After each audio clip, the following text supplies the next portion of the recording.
This subcommittee on workforce protections will come to order, and that I will note a quorum is present. Without objection, the chair is authorized to call a recess at any point.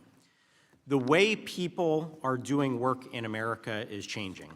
New platforms, technologies, and business models have transformed the way people earn a living, giving millions of workers more flexibility, autonomy, and opportunity. Whether it's freelance writers, app-based drivers, or self-employed consultants, these arrangements are helping people find work that fits their lifestyle and goals. In many cases, this flexibility leads to higher job satisfaction and better work-life balance. Unfortunately, outdated policies haven't kept pace with these changes. Too many independent workers today face legal uncertainty and unnecessary restrictions that limit their ability to work on their terms. Today, we will examine the challenges faced by freelancers, self-employed individuals, and other workers who choose to operate as independent contractors. These challenges include worker misclassification under the Fair Labor Standards Act and the fact that many independent contractors would like to have access to benefits W-2 employees typically enjoy while still taking advantage of the flexible working arrangements of an independent contractor. We've seen the damaging repercussions of restrictive state laws that prevent workers from operating as independent contractors and force them to be reclassified as traditional employees. This is especially visible after California enacted Assembly Bill 5 in 2019, which reclassified many independent contractors as employees. Due to the overwhelming negative impact, the California legislature had to exempt more than 100 professions and industries from the law. Unfortunately, states have followed California's lead with their own onerous requirements, oftentimes with disastrous results. Despite California's terrible outcomes, the Biden-Harris administration attempted to nationalize AB 5, depriving an estimated 72.7 million independent workers of clarity and consistency in the law. The 2024 independent contractor rule imposed a confusing and complicated six-factor economic realities test to determine worker classification. These factors range from the worker's skill and initiative to his or her integral role that they play in the company's success and the degree of permanence of the relationship, among other factors, which may even include unnamed factors. This would have dramatically and drastically increased the federal government's control over the American workforce. Not only is this policy bad for independent contractors, but it is also bad for the American economy. In fact, studies estimate a total national cost of $17 billion if just 15% of independent contractors are reclassified as employees and $57 billion if 50% are reclassified. Fortunately, the Trump administration has a more common sense approach to worker classification. We look forward to working with the Department of Labor to further protect workers from unreasonable mandates like the 2024 independent contractor rule, and instead provide clear guidelines that protect legitimate independent contractors from federal overreach. Committee Republicans have solutions that we have offered as alternatives. The Modern Worker Empowerment Act, which classifies employee versus independent contractor status, and the Modern Worker Security Act, which provides a federal safe harbor to businesses wishing to offer portable benefits to independent contractors. Additionally, there are promising results from new portable benefits pilot programs that businesses are offering, one of which was announced last year by DoorDash in my home state of Pennsylvania. And our expert witnesses will discuss the latest research into portable benefits for independent contractors and how we can pass legislation that protects their status while allowing them to take advantage of newly enacted portable benefits laws, such as those in Utah, Alabama, Tennessee, and Kentucky. With that, I look forward to hearing more from the witnesses that we have here today regarding these topics, and at this time, I yield to the ranking member for an opening statement. Thank you, Mr. Chairman, and thank you for the witnesses being here today. The nation's labor laws establish basic worker protections, like a decent wage, a safe workplace, the right to organize, the right to collectively bargain, the right to overtime. But ever since workers won these protections at the federal level, big corporations have lobbied for loopholes. And those big corporations always try to sell those loopholes as, quote, good for the workers too. And that's exactly what we're dealing with here today. Huge, profitable corporations want to create more loopholes through the Congress in our labor law in order to pretend that their own employees are, quote, independent contractors. We should all be supportive of real, legitimate independent contractors and supportive of America's small businesses, while also noting that the Department of Labor has found that millions of American workers today are illegally misclassified as independent contractors when they really are employees. And when that happens to them, they are stripped of their right to overtime, minimum wage, and other basic protections. According to a 2025 study from the Economic Policy Institute, misclassification costs your average American custodial worker more than $10,000 a year. American truck drivers are deprived of about $21,000 a year when their employers misclassify them as contractors. Additionally, misclassifying workers as independent contractors costs the American taxpayer. Big corporations are skipping out on paying into Social Security and Medicare and workers' comp. Some may claim that this is all in favor of innovation or flexibility. But let's be clear, this is just good old-fashioned corporate tax dodging and union busting.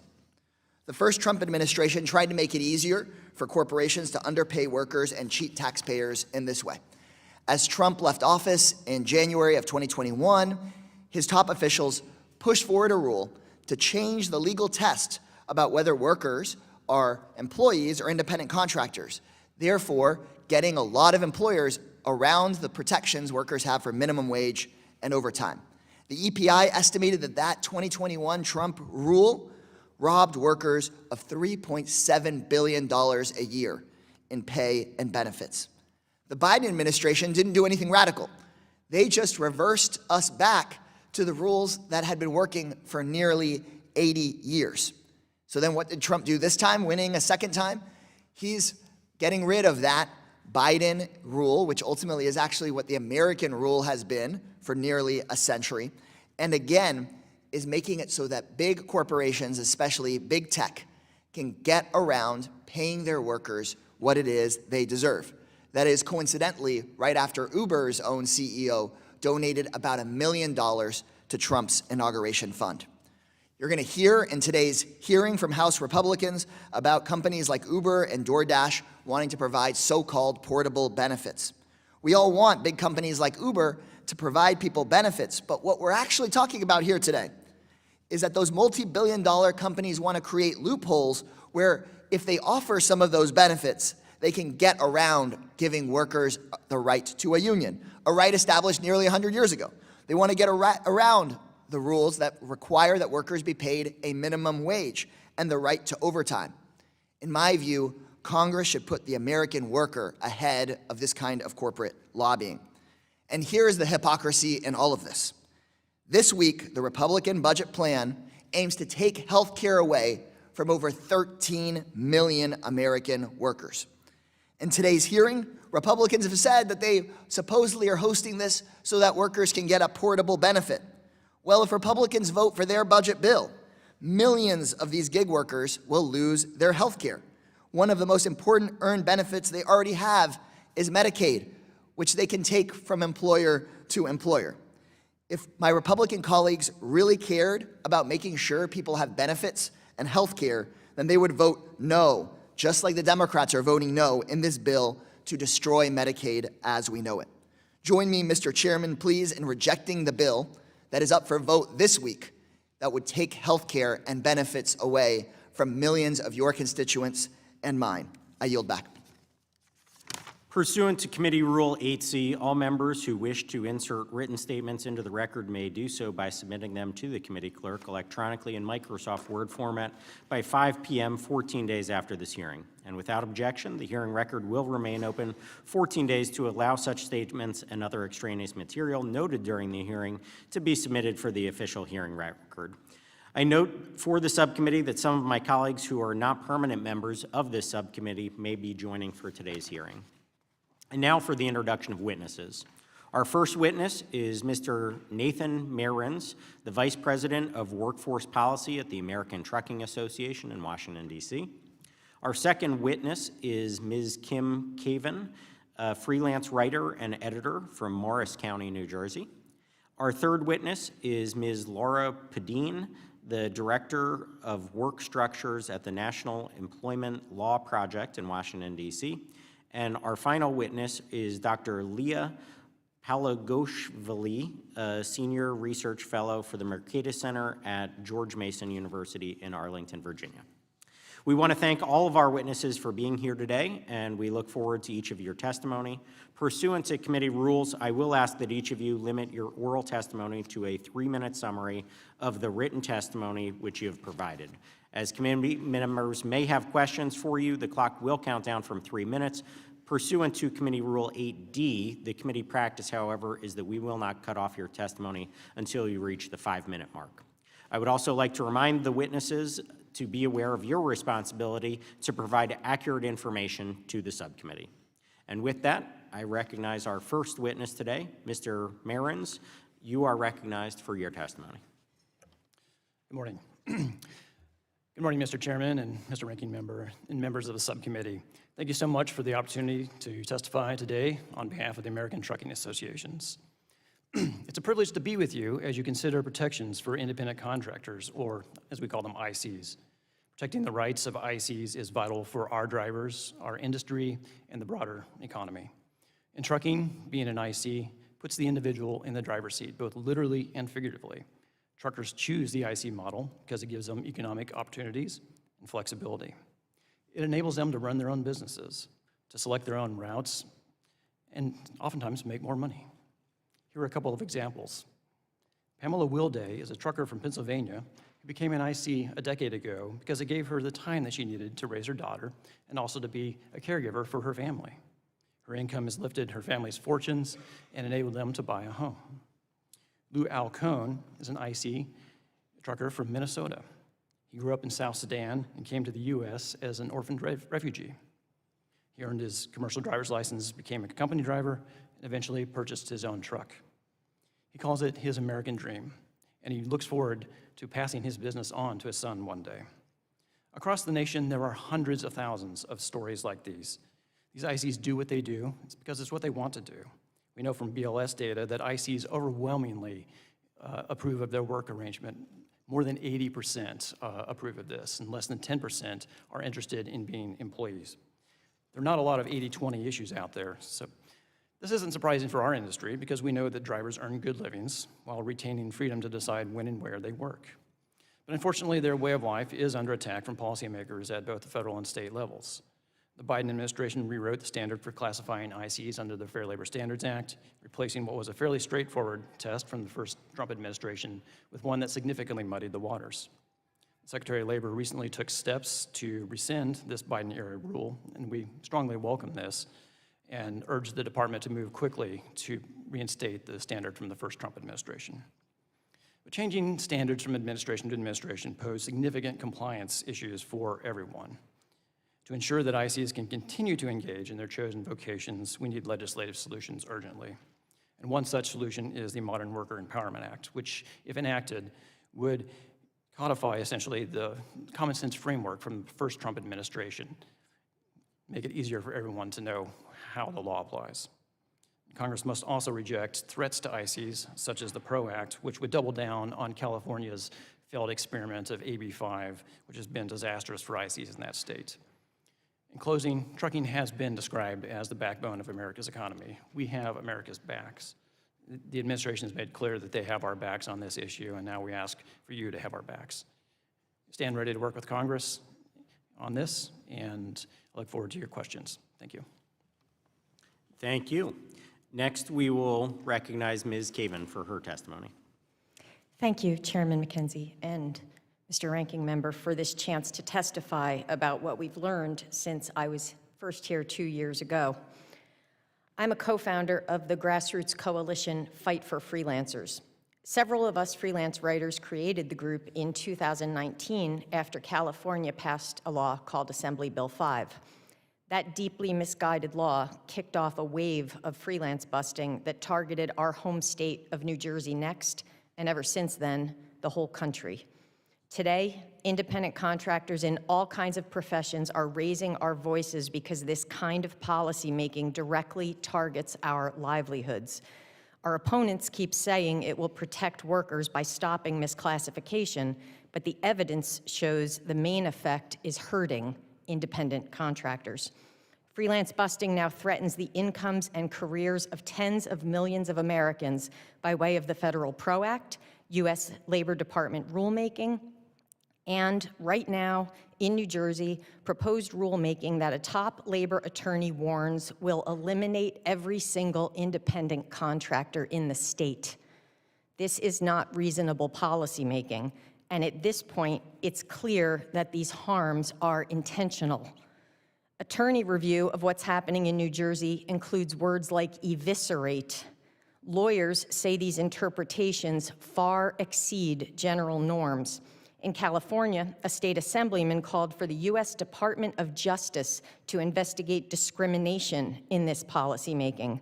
Members of the California Advisory Committee to the U.S. Commission on Civil Rights described this as a seismic change in policy with a decidedly negative impact on women, immigrants, people of color, and other disadvantaged groups politically. The promise is always new jobs and union members. Reality is the opposite. The Orange County Register compared 5 years prior to the California law with 5 years after and found an 81% decline in the pace of job creation. As for union membership, federal data shows it also went down, and independent contractors got hurt. Research by economist Liya Palagashvili, who's testifying here today, showed that on average for affected professions, not only did self-employment take a 10.5% hit in California, but overall employment dropped too. I'm no expert economist, but I know what it looks like when you hurt people. New Jersey's proposed rule says point blank, the independent contractor restrictions won't create a single job. That's not protecting me. It's wiping out my 22-year freelance career and leaving me with nothing. Yes, it's wrong to misclassify employees, but it's also wrong to force independent contractors out of business when federal data shows the vast majority of us prefer our way of achieving the American dream. A decade of data shows this is beyond 80-20. It's a 90-10 common sense issue. Congress must protect our fundamental freedom to earn a living. Please pass the Modern Worker Empowerment Act and add preemption of state independent contractor laws. Stop these attacks on our livelihoods once and for all. Thank you. Thank you. Next, I will recognize Ms. Padin for your testimony. Thank you, Chair McKenzie, Ranking Member Kassar, and members of the subcommittee. My name is Laura Padin, and I'm the Director of Work Structures at the National Employment Law Project, a nonprofit organization dedicated to building a good jobs economy, one rooted in the fundamental belief that every job should be a good job. I'd like to share a quote from Nicole Moore, a rideshare driver and president of Rideshare Drivers United. Lyft and Uber have called us independent contractors since the beginning. But we really aren't independent. There's so little we control. Yes, we can work when we want and choose not to accept some rides, but the algorithms behind these apps are basically 21st century robot bosses. They determine how much we earn, if we earn it at all, and really when we can earn. These same algorithms can even fire us.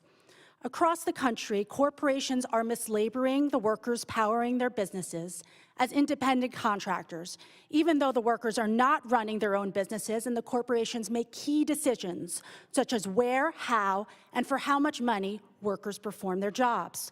Corporations misclassify workers to shift the risks and costs of their business onto their workers and drive down labor costs. Misclassification deprives workers of core rights and protections, including minimum wage, overtime, employer contributions to Social Security, the right to collectively bargain, and workers' compensation. Misclassification is rampant in many occupations where the work is already underpaid and difficult, including home care, janitorial work, delivery, construction, and more recently, app dispatch jobs. It's no coincidence that Black, immigrant, and other workers of color who face discrimination and occupational segregation are overrepresented in these jobs. And the evidence shows that misclassification is making these already difficult jobs worse. A study of the incomes of independent contractors in 11 low-paying industries, including construction, home health care, and transportation, found that independent contractors are paid half to two-thirds of what employees in the same industries make. A study of independent contractors' tax filings in DC found that a majority earn under $22,000 a year, and the most common occupations are janitors, drivers, and hairstylists. Many misclassified workers are living paycheck to paycheck, an accident or illness away from financial disaster, and without the means to take a break from work or retire. Corporations are now using technology to automate supervision and disguise the many ways they control working conditions, even as they disclaim their responsibilities as employers. Uber, Lyft, DoorDash, and Amazon use digital labor platforms and apps and algorithms to offer shifts or assignments to workers, set their wages, surveil and assess their performance, and deactivate them. Industry speak for suspensions or firings if they don't meet standards. Like other so-called independent contractors, the earnings of app-based ride-hail and delivery workers are shockingly low, often below the minimum wage for the localities in which they work. And despite working in occupations with high health and safety risks, these workers have no support systems through their jobs, no paid leave, no employer-provided health insurance, no workers' comp if they get sick or injured. Employers who misclassify their workers can save between 20 to 40% in payroll costs. This puts businesses that are doing the right thing and classifying their workers as employees at a competitive disadvantage. And federal and state programs lose out on billions of dollars in tax revenue that fund critical programs like unemployment insurance. Finally, I'd like to talk about portable benefits, which some app-based companies claim they want to offer their workers. DoorDash implemented what it calls a portable benefits savings pilot in Pennsylvania, which is just a savings account DoorDash sets up for eligible drivers. This savings account dressed up as portable benefits does not replace the benefits of employment. For one thing, delivery workers earn poverty wages, so can't save any of their own money in these accounts. The bigger issue, though, is that savings accounts are no substitute for insurance-based benefits, such as unemployment insurance, health insurance, and workers' compensation. By pooling risk, these insurance programs provide the stability that allow working people to weather emergencies that would otherwise be financially catastrophic. Congress should not legitimize these fake portable benefit programs. Instead, it should strengthen our existing portable benefits programs, Medicaid, Social Security, and unemployment insurance, and promote other real models of portable benefits like union-negotiated multi-employer health and pension plans. Congress can also promote policies that truly empower working people, like livable wages and stable and predictable schedules, paid time off, including vacation, sick leave, and family leave, meaningful benefits like unemployment insurance, health insurance, Medicaid, Social Security and retirements, and the right to collectively bargain. Thank you. Thank you. Lastly, I will recognize Dr. Palagashvili for your testimony. Good morning, Chairman McKenzie, Ranking Member, and members of the committee. My name is Dr. Liya Palagashvili, and I'm a labor economist at the Mercatus Center at George Mason University. Thank you for the opportunity to testify today. First, not all jobs come in the same size and shape, and that's a good thing. Last year, 90% of all U.S. jobs were traditional W-2 jobs, and only about 10% of jobs were independent jobs, such as freelancing, consulting, or gig work. National data show a steady coexistence of both independent and W-2 jobs, meaning that the two workforces are not in conflict. They operate side by side, meeting different needs within a diverse labor market. In fact, according to the Bureau of Labor Statistics, fewer than 9% of all independent workers actually seek a W-2 job. That's why it's important that worker classification laws strike the right balance between being strong enough to address misclassification and not so restrictive that they deny legitimate freelancers the ability to work. Overly restrictive rules like ABC tests fail at meeting that balancing act. In California, these policies were associated with significant job losses for freelancers without an accompanying increase in W-2 jobs for them.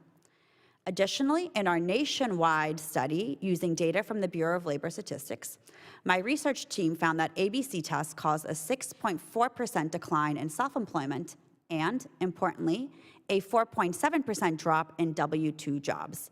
Now, these results are causal, meaning we can definitively say that ABC tests cause these negative outcomes. No other studies to date have found positive employment effects from these laws. The research shows that restrictive ABC tests do not create more work opportunities. They eliminate both independent and W-2 jobs. Instead, 80% of independent workers have asked for a more promising solution, the desire to access portable benefits. But here's the challenge. While our workforce is dynamic, our benefit system is not. Most benefits remain tied to a single employer and a traditional job structure, leaving millions of independent workers without access. That's partly because current law discourages companies and clients from offering support.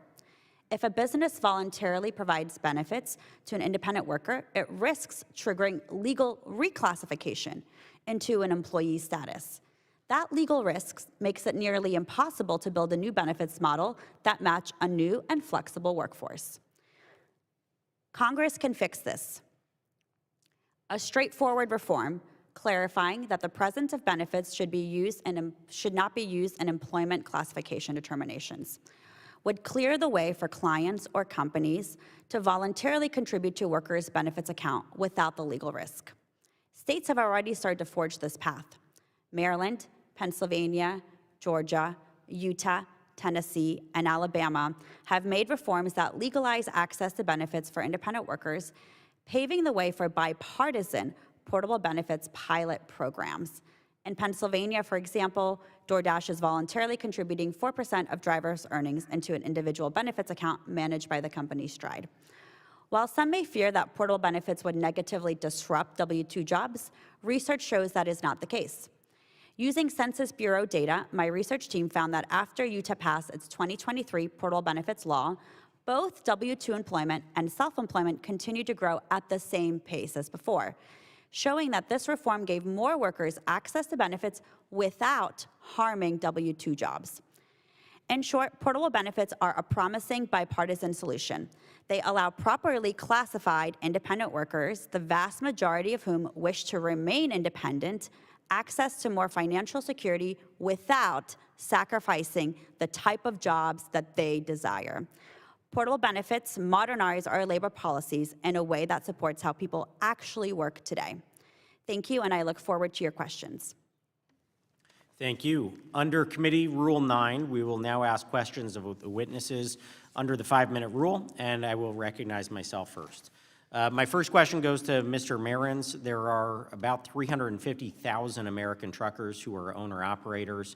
How does the trucking industry navigate laws in California, New Jersey, Massachusetts, and other states where they've made it nearly impossible to operate as an independent truck driver? Mr. Chairman, thank you for the question. In California in particular, it is next to impossible for an owner-operator to work for a motor carrier. The law is just so restrictive. If you look at the ABC test and the B prong of that in particular, if you're doing work that's in the normal course of business of the hiring entity as an IC, it just doesn't work in California. So it's been very difficult for our members. Some of them have left the state. Some of them have had to change business models. And the individual drivers themselves have been injured, to say the least. And I'll go to Dr. Palagashvili. These 9 states that have enacted an ABC test, which severely limits the circumstances under which an individual can work as an independent contractor. In your written testimony, you discussed that the study found the job losses seen in those states were a result of that ABC test rigidity. Does this serve as a warning for other states, and what do you think we can learn as a federal body? Yes, so we did the first ever empirical study looking at the ABC tests across states that have adopted them. Like I said, the results are causal, meaning we can definitively say that the ABC tests cause these negative results. We believe other states that adopt them, especially with the stricter version B prong of the ABC test, will lead to negative results both for independent workers and W-2 employees. And as I mentioned in my testimony, worker classification laws require a balancing act to go after bad faith misclassification, but also not to be so restrictive that they prevent legitimate freelancers from working. The ABC tests fail at meeting that balancing act. Thank you for that testimony. That's a pretty strong statement, showing a direct causal result for job losses because of these ABC tests. That should be a very strong lesson for everybody else to learn. Ms. Kavin, your written testimony highlights the significant difference between policies that prevent the misclassification of employees and policies that attack entrepreneurs who prefer being their own boss. And we heard 80% of independent contractors enjoy that work environment, 80%, 80+%. What recommendations do you have for the subcommittee that could draw a line between preventing misclassification and harming independent entrepreneurs? Thank you for the question, Mr. Chairman. My biggest recommendation is to have actual independent contractors at the policymaking table. If you look at who sits on these misclassification task forces and who's writing these misclassification reports and who's writing all these bills and all these rules, you almost never see actual independent contractors involved, and especially not from the majority of us who prefer to be self-employed. One member of my group, Fight for Freelancers, her name is Brittany Vanderbilt. She's amazing. She's from Minnesota, and she managed to get on a task force on misclassification out there recently. Her experience was startling, and we did a whole Q&A about it so people could understand. She said things like, whenever I brought up the fact that independent contracting offers freedom and flexibility, other task force members or agency members would immediately try to downplay and discredit the argument. She said the idea that independent contractors choose to be independent contractors was another thing that constantly got shot down whenever it was brought up. The level of dismissiveness and disdain toward independent contractors in this kind of policymaking, it's absolutely breathtaking. So to me, the biggest change that could be made all across the country, state and federal level, is to give professional, successful independent contractors a seat at the table and make those seats meaningful. Thank you. Next, I will recognize our ranking member for 5 minutes of questioning. Thank you, Chairman. My experience in Austin, Texas, recently, I think, shows why it's so important for us to ensure that when contractors are indeed employees and not fully and true small business owners, that these oftentimes are used as loopholes by some of the biggest corporations in the country. For example, at YouTube Music in my district, they organized a union and asked Google, who owns YouTube, to come to the bargaining table. These workers were making as little as $19 an hour for tech jobs in a city where average rent is more than $1,500 a month.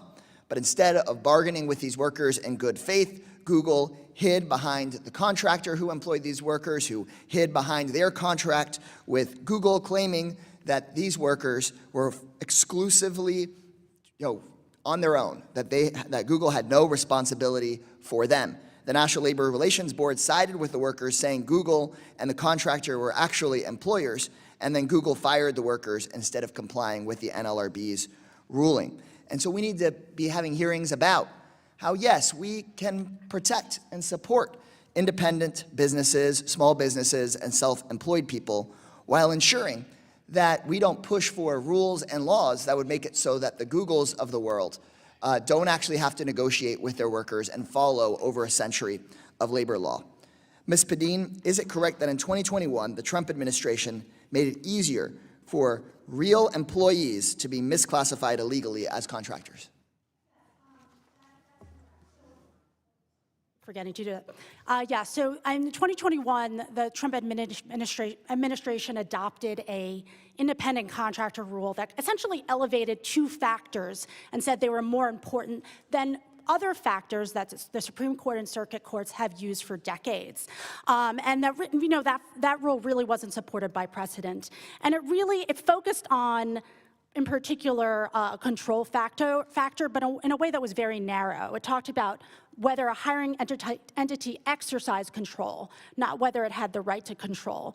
And right to control is really important because we see big companies like Uber and Amazon reserve the right to control in their contracts, and that can really limit how a true independent business person would operate.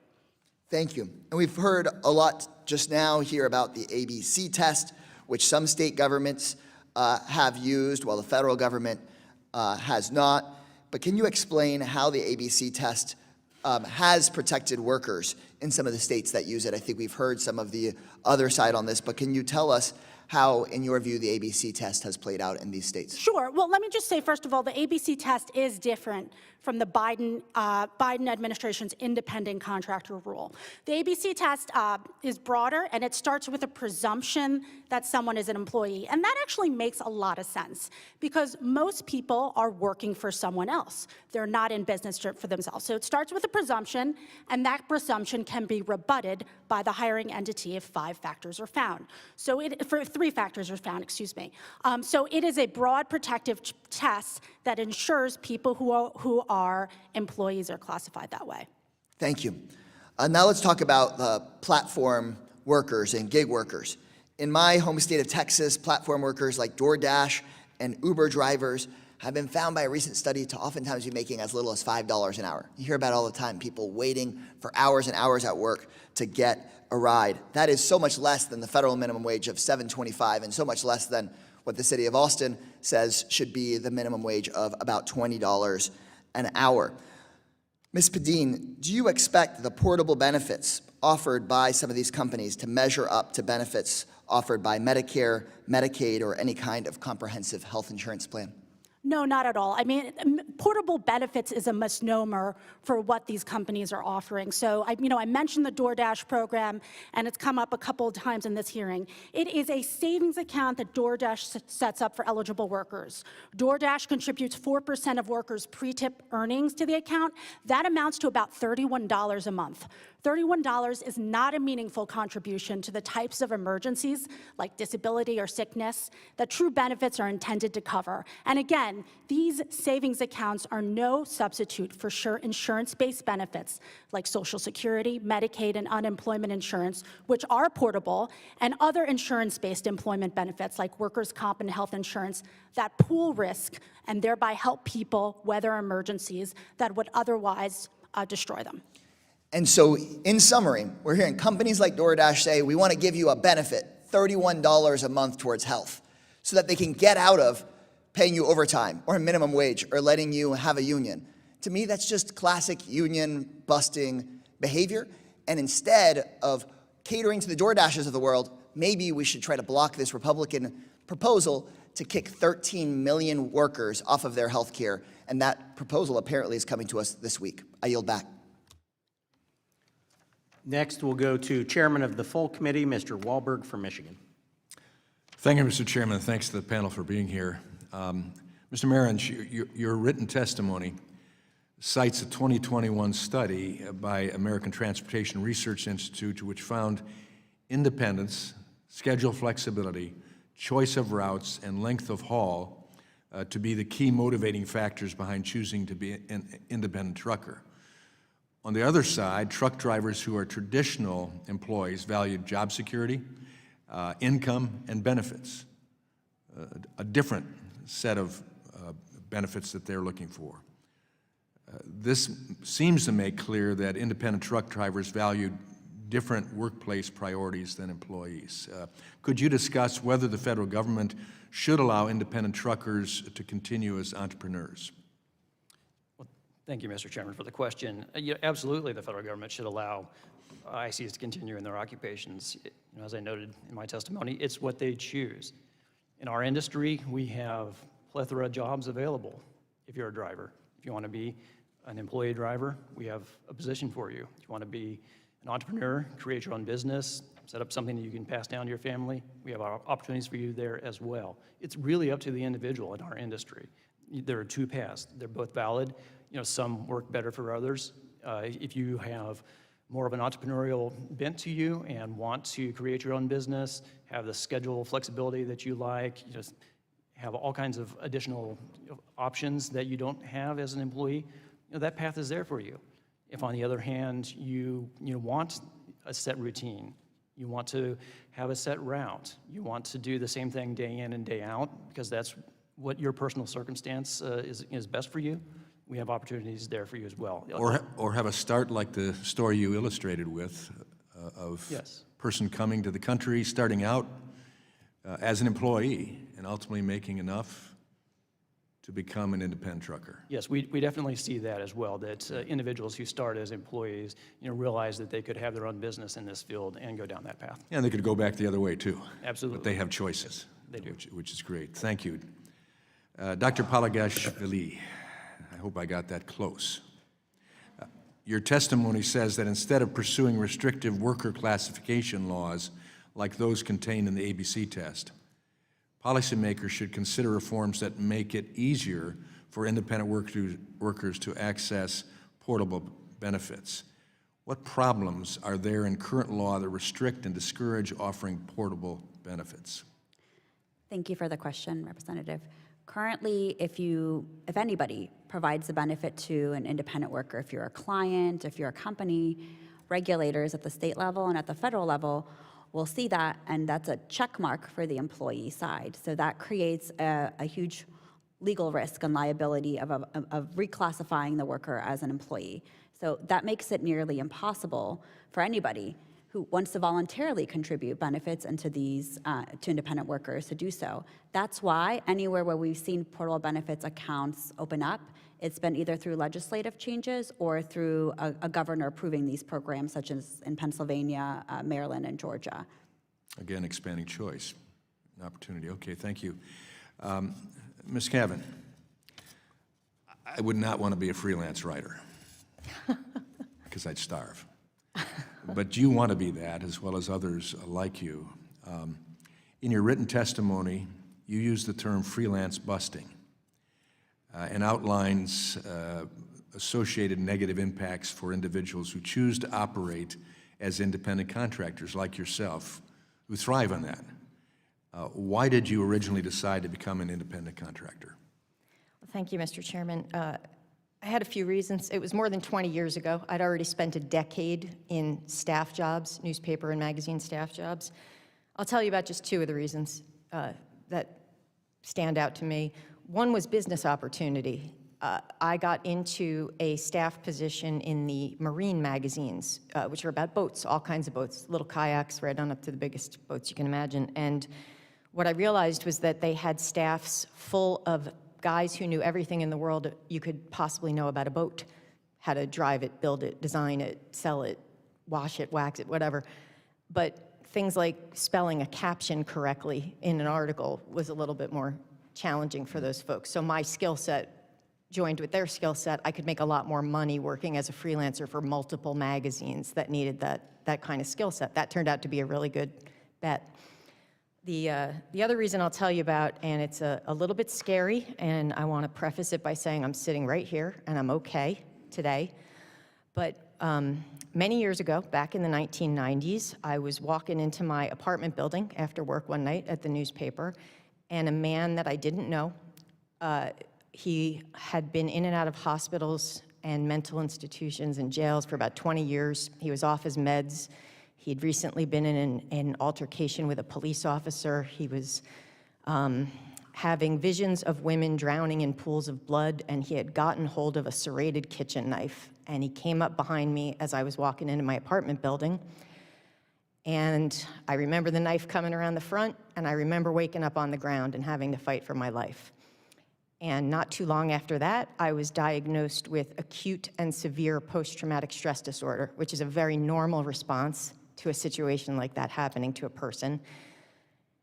One of the things that helped me recover from PTSD was being able to be my own boss, because when you're your own boss, you can control your entire work environment. Nobody's gonna come up behind you in an office, tap you on a shoulder, and ask you a question and startle you. Little things like that would be very difficult for me at that time, all day long. But working from home, I could just work. I could write, I could edit. I like to be a writer. You're right, I enjoy it. And I could just do that and I could get better.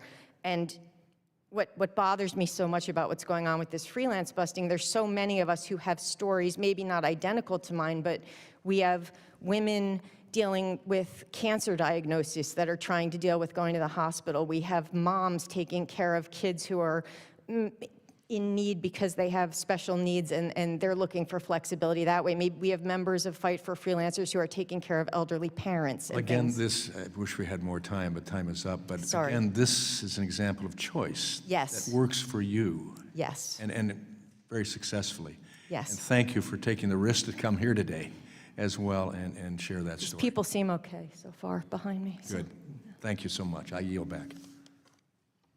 Thank you. Next, we will go to the ranking member of the full committee, Mr. Scott from Virginia. Thank you, Mr. Chairman. Ms. Palagashvili, your testimony refers to the analysis of the impact of the ABC test in multiple states. My staff consulted several economists and couldn't find any who had replicated your results. Would you be willing to make the underlying data and methods of your analysis public? Absolutely. We haven't, the full study is not publicly available right now, but I think that's probably why they couldn't replicate it. But we can, it's the data is the Census Bureau and the Bureau of Labor Statistics data. We put all the methods up You'll on be able to that. make that public so people could see what the data Absolutely, is? yes. Thank you for your question. Thank you. Ms. Padin, just to go over the difference between employees and independent contractors so people know, if you're an employee, the employer makes a contribution to your Social Security. If you're an independent contractor, does the employer is there any employer contribution, or do you have to make the whole contribution yourself? They make the whole contribution themselves. Do you have a right to organize if you're an independent contractor? No, Do you get minimum wage or overtime? no, Do you get, if you lose your job, do you get unemployment compensation? no, Someone suggested that you're one injury away from disaster. If you're hurt on the job, do you get workers' compensation to cover medical expenses, lost wages, or any disability compensation? no, Are you entitled as an independent contractor to a safe workplace enforced by OSHA? no, Are you entitled to protection from discrimination by the EEOC under Title VII? no, you're not. If employees get health insurance or pension at the place of employment, if you are an independent contractor, do you get access to those benefits? You don't. How does sick leave work if you're an independent contractor? You don't get sick leave as an employee, as an independent contractor. Child labor laws are enforced by the Wage and Hour Division of the Department of Labor. If a child is an independent contractor, who would enforce that law? No one. You mentioned savings by the employer. If you can get somebody misqualified as an independent contractor, you'd save a lot of money. Right, estimates are between 10 to 30% in payroll costs. In terms of benefits, if you have an IRA and access to the Affordable Care Act, that's essentially the benefits you'd get in a benefit package anyway as an independent contractor. What do these portable benefits add to that? You know, I don't think the portal benefits really add anything. I think companies have been offering them in response to worker organizing around the country. Ride, hail, and delivery workers are organizing to demand better wages and working conditions, and I think these companies are offering these kind of second-rate fake portable benefit programs as a response to quell these demands. But if you have an IRA and Affordable Care Act, they'd be offering you some kind of defined contribution plan on a portable, I don't know what portable actually means, but you'd get health insurance. You're not really getting anything else with these little plans. No, I mean, thus far, the portable benefits plans that have been offered are savings accounts. Now, are there any studies that show who actually chooses to be an independent contractor and who chooses to be an employee? That's a great question. So a lot of these surveys, it really depends how the question is asked. There are surveys that find that when asked, do you want to be an independent contractor or an employee, there generally is higher favorability for independent contractor. But studies that ask people, do you want to be covered by minimum wage? Do you want your hiring entity to contribute to Social Security for you? That asks you about the benefits of employment and if you want them to show high favorability for employment status. And so when they find out what the implications are, nobody chooses to be an independent contractor. Well, more people, yes. When people want the benefits that come with employment, more so, yes. Mr. Chairman, I ask unanimous consent to enter into the record an article from February 2025 of the Monthly Labor Review on what the data says about whether workers or firms actually control the choice over who is an independent contractor. Without objection. Thank you, Mr. Chairman, and I yield back. Mr. Mesmer from Indiana. Thank you, Mr. Chairman, and thank you for the witnesses for being here today.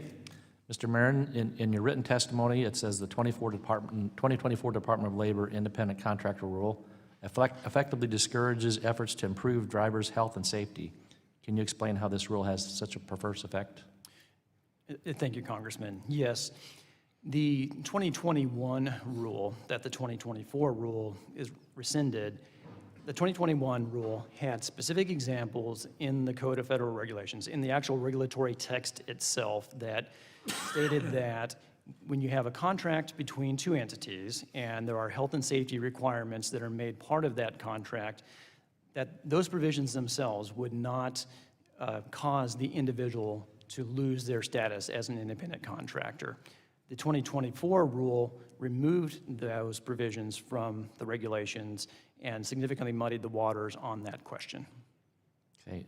How would the Modern Worker Empowerment Act cut red tape and help trucking industry promote health and safety? So the Modern Worker Empowerment Act, looks at the two core factors that were in the 2021 rule, level of control and entrepreneurial opportunity, and it also has language that mirrors that previous version that was in the CFR that talks about contractual provisions relating to health and safety and compliance with other laws as well would not be deemed the level of control that would negate the IC relationship. So it would protect that relationship. Okay, thank you. Also in that Modern Worker Empowerment Act, it proposes using two primary factors to determine independent contractor status. Why do you believe this strikes a balance between the workforce and the business owner? If you look at what the ultimate inquiry here is whether the individual is in business for themselves. And those two factors, were found in the 2021 rule as, quote, more probative on the question of whether there was economic dependence by the individual on the contract, or the contracting entity over the individual. So if you look at the level of control and the level of entrepreneurial opportunity that exists, those two factors really do get to the core of whether this individual is in business for themselves. Okay, thank you. Ms. Kavin, in your written testimony, you discussed a flawed, outdated analysis claiming up to 30% of independent contractors in the United States are misclassified. Can you explain why this analysis is flawed? Thank you, Congressman. Yeah, I had seen an article a little over a year ago. It was in Newsweek. It was actually written by Ms. Padin's boss, the president and CEO of NELP, and it stated that a 2020 analysis found that 10 to 30% of employers misclassify employees as independent contractors. And those words, a 2020 analysis, they were a hyperlink, but they didn't go to a 2020 analysis. They actually went to a 2009 GAO report that, if you actually go and dig it up and read it, which I did, says the national extent of employee misclassification is unknown, and then it refers to data that's as old as 1984. Now, I was 12 years old in 1984. We didn't even have laptop computers and smartphones. Why the heck are we making independent contractor policy here in the year 2025 based on data from 1984? This makes no sense. Okay, thank you very much. Dr. Palagashvili, in your written testimony, you indicate nearly 90% of U.S. jobs were traditional W-2 jobs last year. Based on your research, are independent contractor roles replacing traditional work? Thank you for your question, Representative. No, they're not replacing. The data shows that there's a steady coexistence and growth with both of them. And actually, it's not even my data. There is an IRS study on the IRS website right now. The title of the study is called, "Is Gig Work Replacing Traditional Employment?" The answer is no. And so if you look at any way you can spin the data, even EPI has, Economic Policy Institute looks at it as well, that a lot of the independent workforce is actually supplemental income. So most, and that's what the IRS report found too, most independent workers already have full-time W-2 jobs, and they're using independent work as an opportunity to make extra income as side gigs, so to speak. And so I've looked at the data, IRS report is up on there, BLS data, Census Bureau data. Right now, it shows that independent work and W-2 employment are coexisting together. Thank you. I yield back the rest of my time. Thank you. Next, I'll go to Mr. Takano. Thank you. Ms. Padin, do you want to respond to any of the claims that the other witnesses have just made? Sure, of course. I'll respond to Ms. Kavin's claim because I think she was saying we misrepresented something or cited a study that was outdated. So that figure, the 10 to 30% figure, cites to the Planmatic study, which is the last time DOL did a national comprehensive study of the scope of misclassification. And I would love for the DOL to do a new, rigorous, apolitical study on the scope of misclassification. And perhaps Ms. Kavin would like to join me in petitioning them for that. But in the absence of that, we also have much more recent state data that looks at the extent of misclassification. So for instance, Maryland's task force on misclassification published a report earlier this year. It found through random audits that 35% of home health care workers are misclassified, 20% of workers in landscaping, 19% of workers in janitorial work. Pennsylvania's Joint Task Force on Misclassification from 2022 found 48,000 employers in Pennsylvania misclassified at least one employee. Virginia's Legislative Audit and Review Commission in 2010 found based on a random audit of 1.1% of all employers in the state, that a quarter of these employers had misclassified at least one worker. So again, we don't have updated data from the DOL. That is an old study. And again, I'd love for the DOL to do a new study, but state audits also confirm that misclassification is rampant. Well, thank you, Ms. Padin. You said to Ranking Member Scott as a response, and I'll ask the question again, are independent contractors subject to minimum wage laws? They are not. And do independent contractors earn overtime pay? No, they're not entitled to it. So in this terrible, I don't call it a big, beautiful tax bill that they're trying to ram through the Congress in the middle of the night this week, my Republican colleagues, the provisions which would not tax overtime pay, that wouldn't apply to any independent contractor, would it? That's correct. So independent contractors would not benefit from this, that provision in this tax bill. That's right. Do independent contractors have protections for labor organizing? No. It seems to me that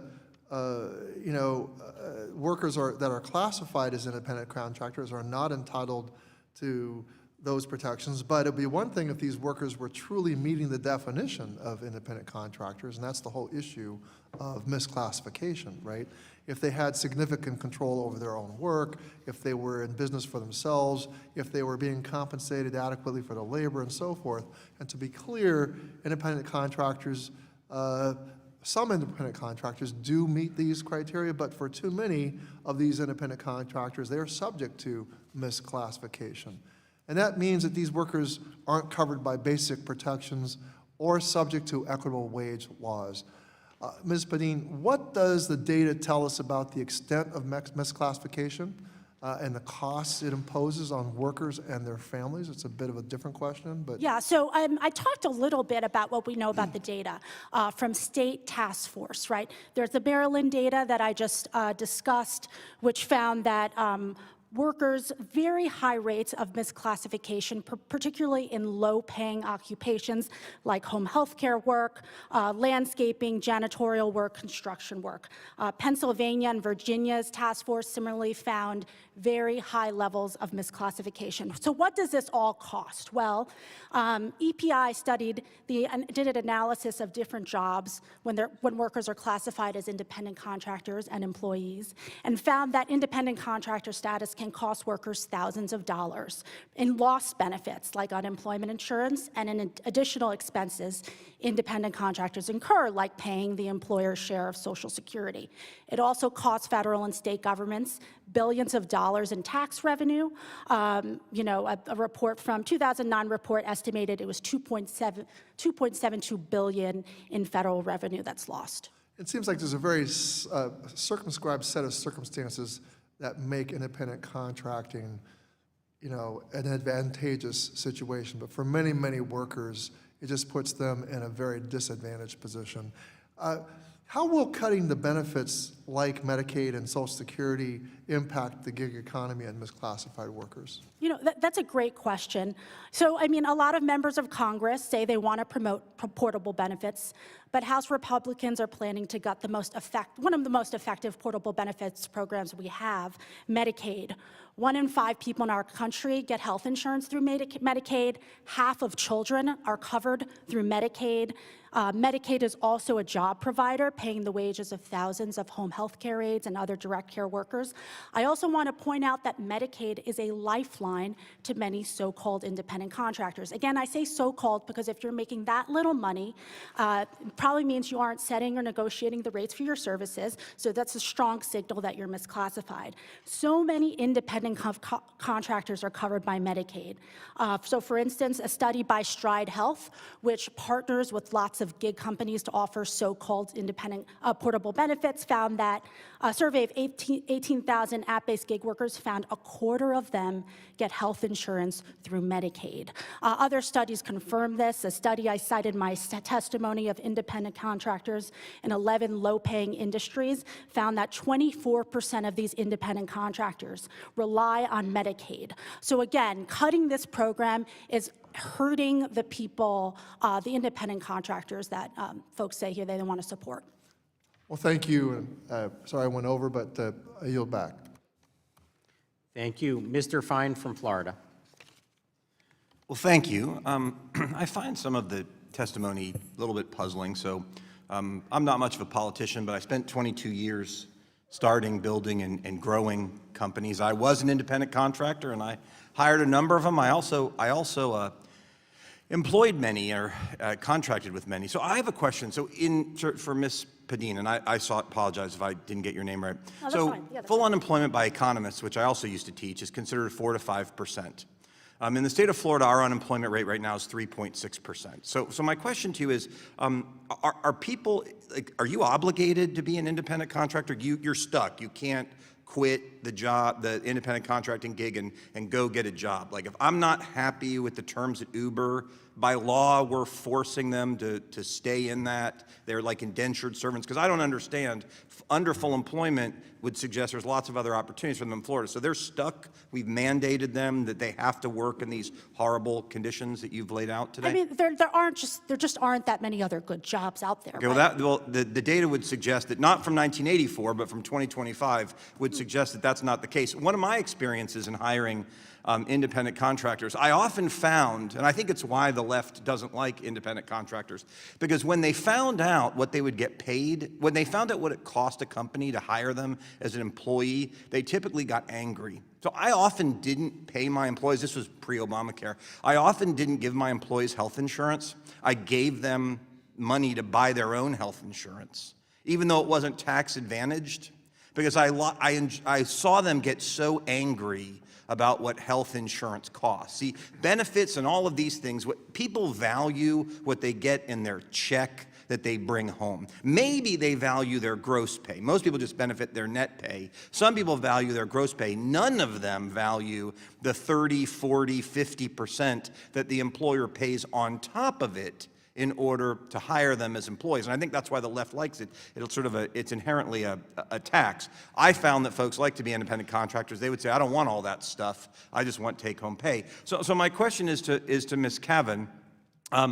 You know, surveys show that independent workers are happier than if they were employees because they can pick their own hours. And contrary to what we may believe, they can choose to switch being an independent contractor or something. MBO Partners estimates that the number of independent contractors making more than $100,000 annually, and by the way, they not only make $100,000 annually, they can write off certain things associated with their independent contracting. You probably write off your laptop, your internet access at home, maybe the part of your house that's an office. You get to write that off too. Wouldn't get to do it if you were an employee, but you can as an independent contractor. So they're not only making more than $100,000 annually, it rose from $3 million in 2020 to $4.7 million in 2024. That's, you know, over 50%.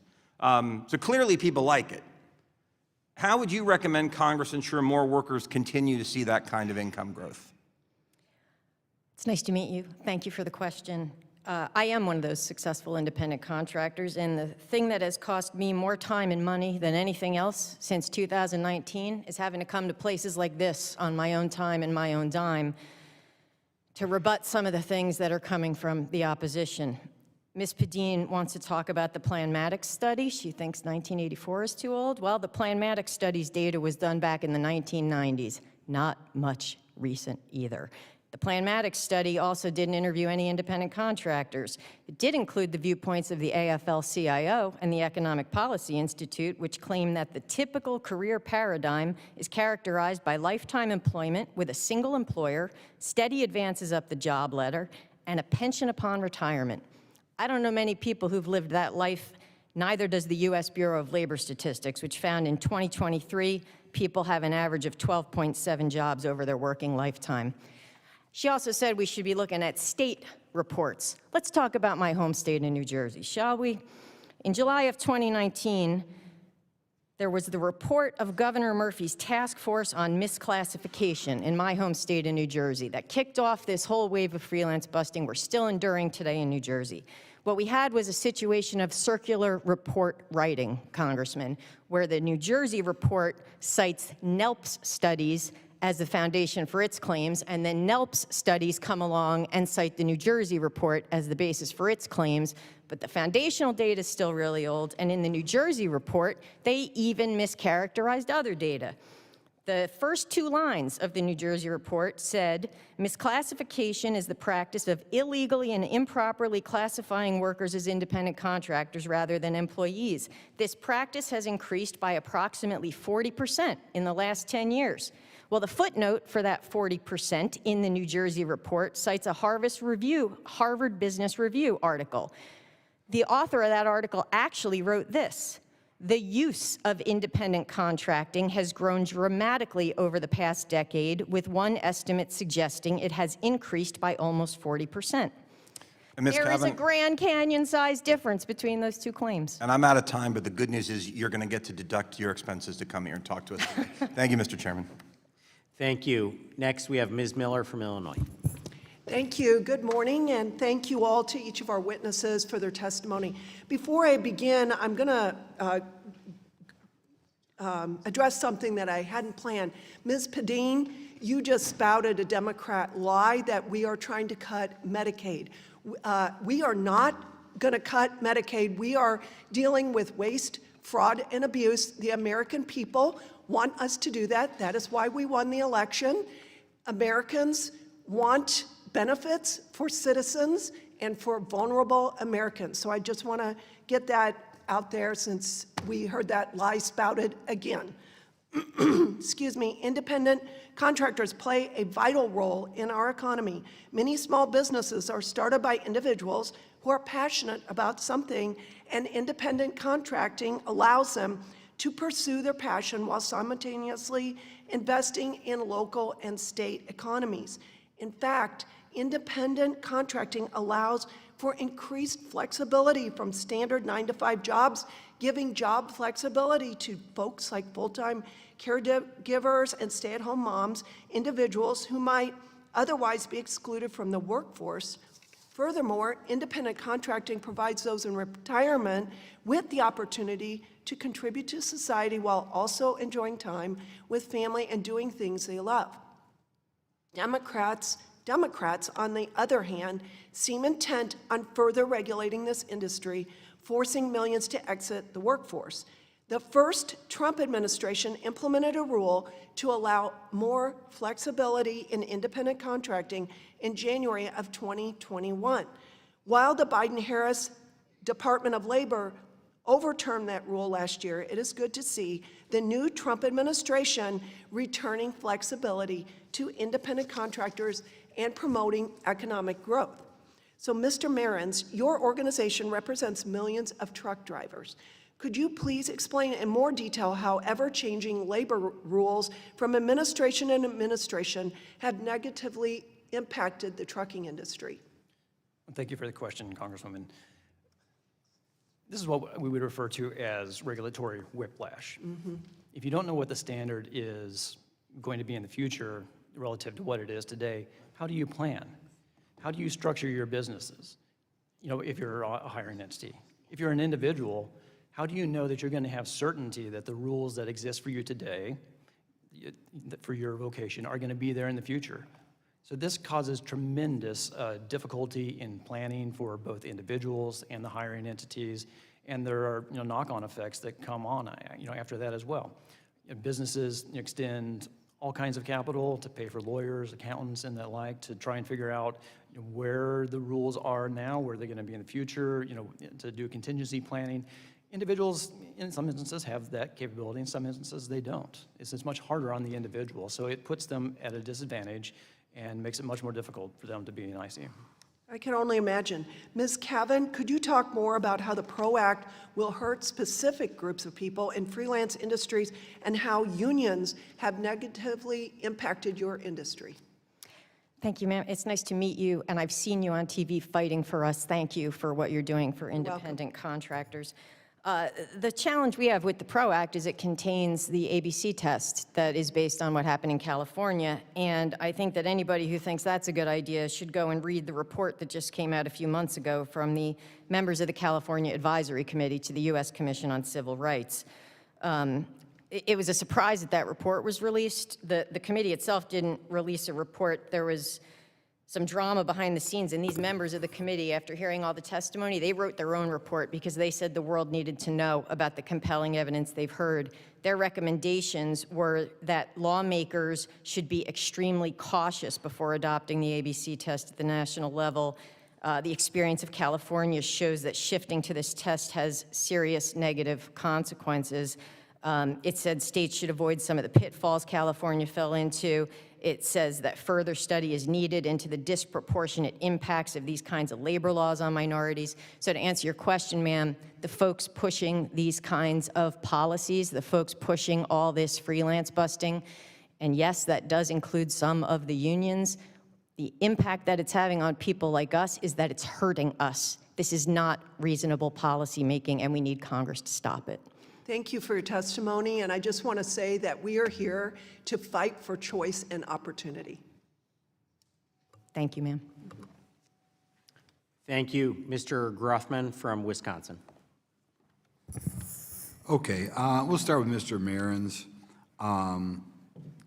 They tried to change President Trump's administrative rule regarding independent workers, the Biden administration from Trump's rule. Would you prefer us to go back for the Trump rule? And can you give us just two quick anecdotes as to why it was better, why more freedom, obviously President Trump, a real freedom lover, why it's important to have that freedom for independent contractors? Thank you, Congressman, for the question. So the Trump-era rule looked at two core factors for determining whether you're an independent contractor under the Fair Labor Standards Act. That's the level of control and entrepreneurial opportunity. These really are the two core factors that get at the ultimate question of whether you're in business for yourself. The other factors are probative of that question, but these two are more probative. And just give me a real quick example of the type of jobs people do who want the freedom. In our industry, it's individuals who drive trucks, primarily. Yeah. Okay. And A lot of truck drivers are independent contractors, right? several 100,000 in the nation are independent contractors. That's a lot. Yeah, out of several million drivers, yes. They're free to do it, right? They're making their own choice. They are absolutely, yes. What are some of the benefits that people see in the freedom of being an independent contractor? You own your own business, you set your own hours, you decide what route you're going to haul, what kind of freight you're going to haul, how often you're home, those kinds of things. You have more freedom than you would have as an individual employee driver. So it's an individual choice. It's up to the individual. Kind of hate people who hate freedom. Dr. They gave me this one. Palagashvili. Last year, DoorDash announced a pilot program to provide portable benefits to independent workers in Pennsylvania. Georgia also has a pilot program. What are the takeaways you get from the programs? So thank you for your question, Representative. One of the takeaways that we see from the program is that workers are using the money mostly for time off and emergency savings. That makes sense, given the data that most app-based workers are full-time W-2 employees, so they don't use it to buy health insurance, contributions, and so forth. So that's actually less than 10% of expenses. 89% of the program participants said they're happy with the program. It's been very beneficial to them. And then one other thing that was quite important, because it asked a survey question specifically to these participants, and it asked if you prefer to be independent contractors with these portable benefits or be an employee with DoorDash, with the full benefits that come with being an employee, what would you prefer? 91% of the program participants said that they would want to remain independent. Again, that makes sense because 90% of Dashers only work 10 hours a week on DoorDash because they're employees elsewhere, or they have a full-time job elsewhere. So they're not treating these jobs as full-time W-2 jobs. They might have another job already. They're treating it as side gigs. You mean there are people out there who don't want them to have this freedom, right?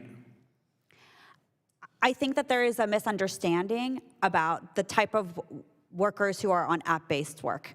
I think there are full-time freelancers like Ms. Kavin over here who are doing it as their full-time job, but the majority of the app-based world is using it as a side gig, and that's clear. There's no murky kind of data here like there is with the misclassification kind of issues that we just heard. The data is pretty clear on this. The IRS is pretty clear on this.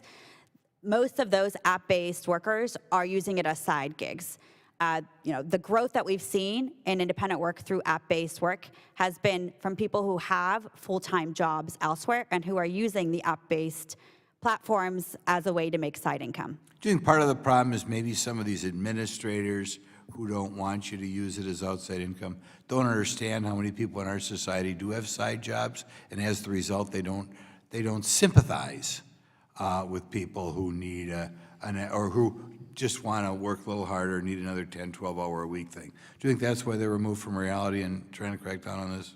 I think that's a great question. I would, again, based on my understanding and my research, is that there's a misunderstanding about what is true, what the data is telling us, and then what people who want to come up with solutions think as well. So I think it would be really important for everybody involved to look at the data, look at the research, see what workers are actually doing. And again, you get full-time workers, but the app-based world is mostly side gigs. That's what I think. Ms. Kavin, did the Biden administration shift from the Trump-era independent contractor rule create uncertainty for businesses and independent workers? And how does that uncertainty affect the average guy's life? Yes, sir, it did. And the problem is it creates a chilling effect where companies are afraid to work with independent contractors because they can't figure out how to do it and stay within the bounds of the regulatory language. Okay, how does that affect, say, give me an example of the type of job somebody does who's less likely to be able to do that job because of the uncertainty? Well, freelance writers. I mean, look at what happened. If you look at what happened in California, we don't even have to imagine. There's a person sitting right behind me, Lisa Rothstein, who's a freelance illustrator in California and got hobbled by the freelance busting law out there. We have, there's thousands of members of these groups that have come forward and said that they're having these problems. So it's not even, we don't have to imagine what's going on. The data is clear at this point. The anecdotal evidence is clear. It's all pointing in the same direction. People are getting hurt. Okay, and it's just because philosophically, I guess you think the government just likes to pigeonhole everybody into the employee metric just because it results from more control of the government? Well, what they seem to be doing, especially with the ABC test, is they keep trying to edit it and interpret it in ways that make it stricter and stricter and stricter so that they're actually weaponizing it against people who want to choose to be independent contractors. What the top labor attorney in New Jersey wrote about what they're trying to do with this in my state right now, he said the proposed regulation departs in a dramatic manner from virtually every other test for IC status under federal law and the laws in every state. They're editing it and monkeying with it and trying their level best to make it all impossible for us to be able to function. Thank you. I'm sorry. This is Hard what to believe we happened. live in You give America. the acting ranking member a minute, and then the next person takes a mile. I'm just kidding. Great questions, and we appreciate the dialogue from everybody, so thank you. We will go to our final questioner of the day. We have Mr. Kiley from California. Thank you, Mr. Chair. There has been in the recent years a all-out assault on the right to earn a living in this country and on workers' rights that began in California and then became national during this last administration. But right now we have an opportunity to not only swing the pendulum back on towards the side of workers, but to keep it there by enacting changes into statute that will actually protect workers' rights and the right to earn a living. I was in California when AB 5 passed. It is probably the single most anti-worker law in modern American history.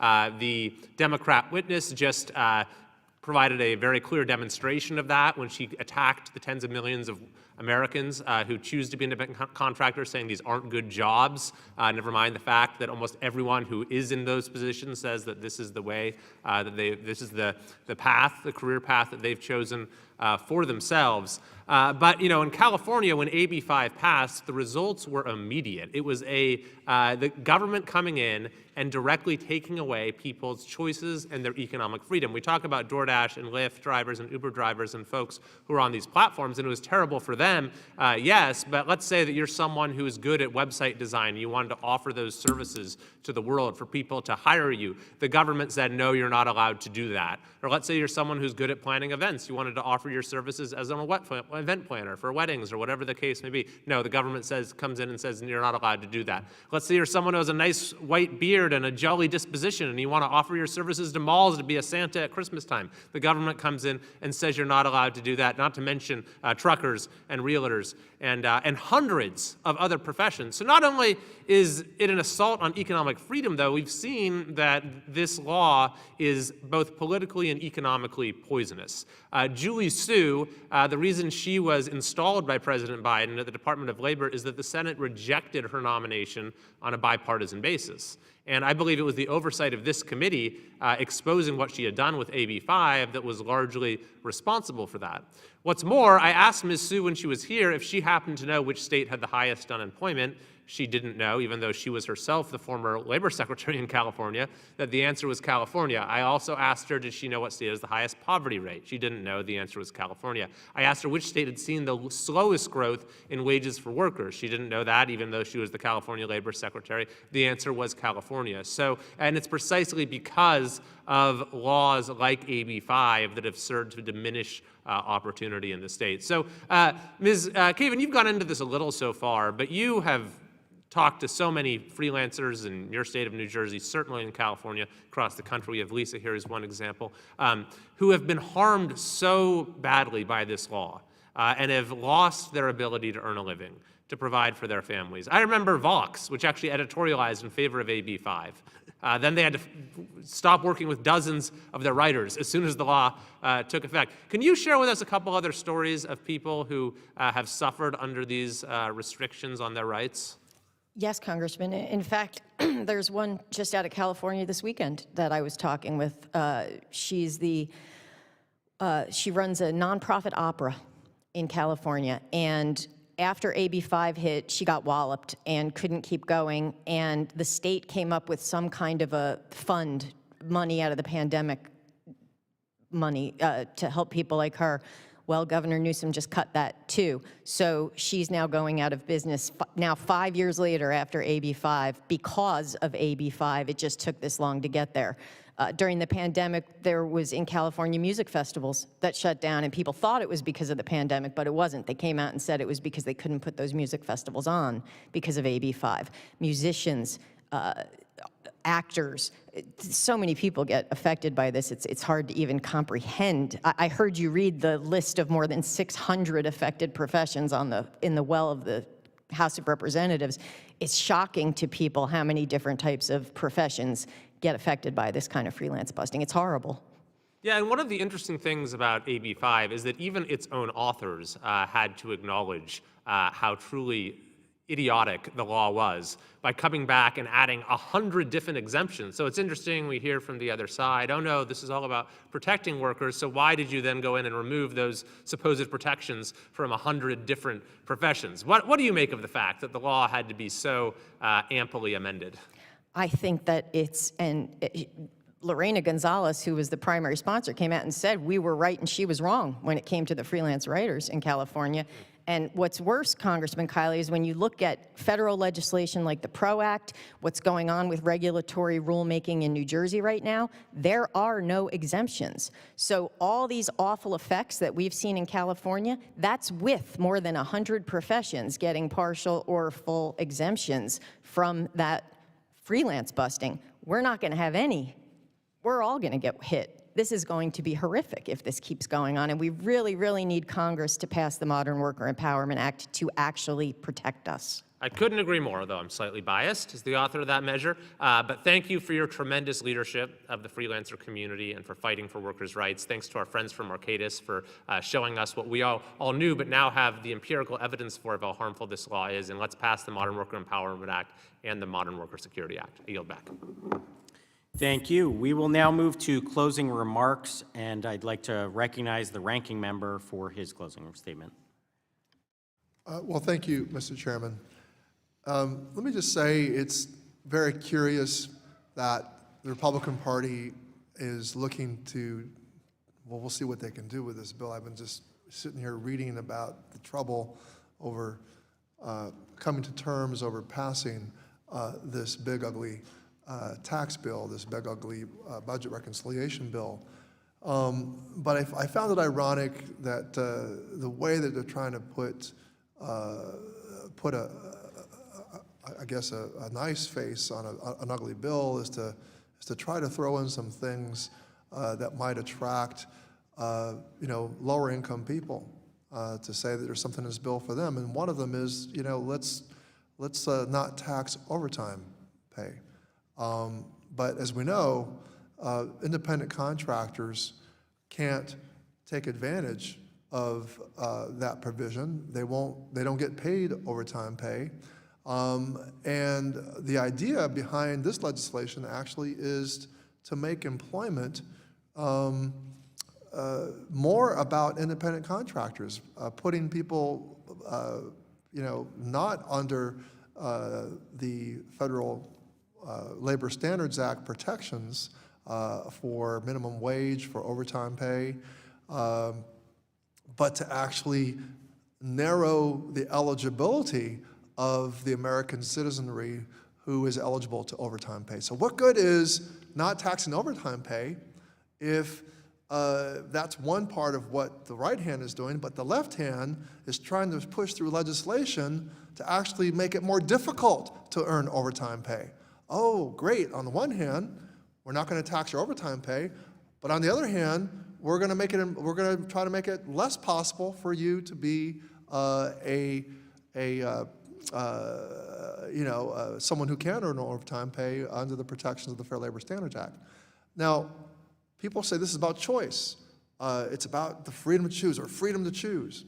Well, let's understand that good-paying jobs that pay a living wage, that have health care, that have the protections of the Fair Labor Standards Act, meaning overtime pay, meaning safe working conditions, meaning that you can organize and have the benefits of the union, and there's all this fetishization over the good union of the manufacturing jobs that we had during the 1960s and 70s and the 50s. But let's remember that a greater share of those jobs were because unions had greater strength in our country, and workers were able to organize, and unions helped Americans get jobs that allowed them to sustain a family. That type of job is less and less available today. Independent contract work, if that's all that ordinary Americans are able to have, it's not going to be sustainable, and they're not going to have the ability to meet the expenses of all the things they need to do to be an independent contractor. To be an Uber or Lyft driver, to own your own car, well, let's just take the example of the trucker, to independent contractor truckers. Yeah, sure, you can deduct expenses in a way that someone who's an employee cannot, but you've got to be in a very special circumstance, a special set of circumstances or of select circumstances to be able to actually be in, I think, a position of advantage over an employee.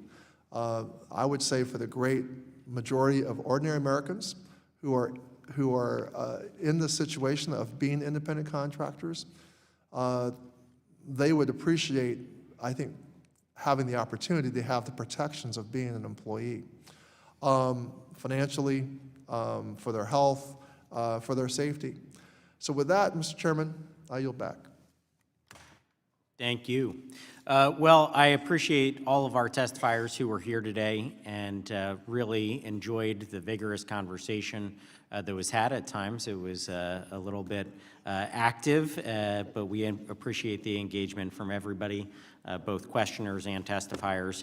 I'll say this in response to the closing statement from the acting ranking member. And what I see on display is that our party, the Republicans, want to support a wide array of job options that are out there for people. We support good-paying, full-time jobs with benefits.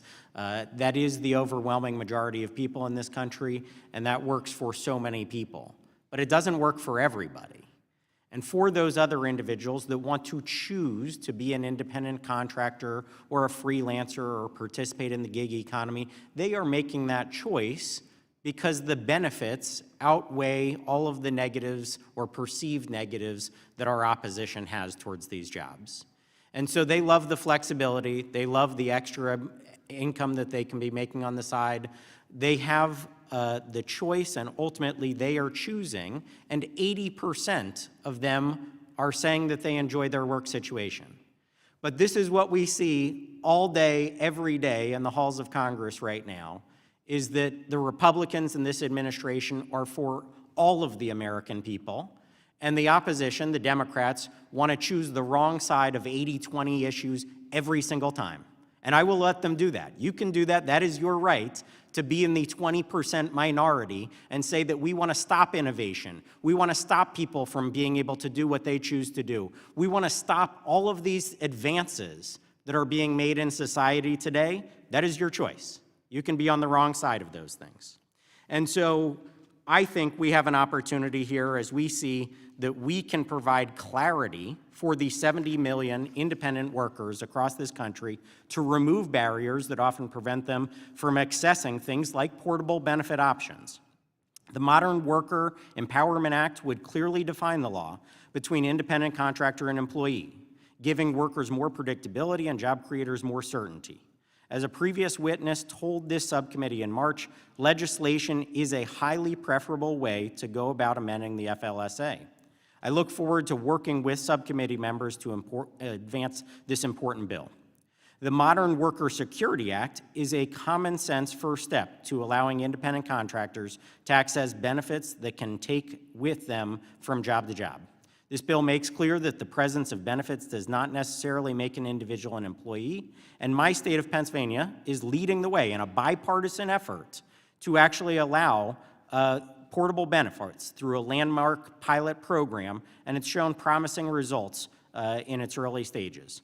So going forward, I look forward to working with all members of this subcommittee to hopefully advance the interests of all Americans and not be the ones that want to pick and choose what type of job arrangements employees can have at their disposal in our economy. We have a vibrant, dynamic, growing American economy under this legislative body. The Congress, the Republicans, and the Donald Trump administration want empowerment and advances in income for everybody, not just for the tiny few.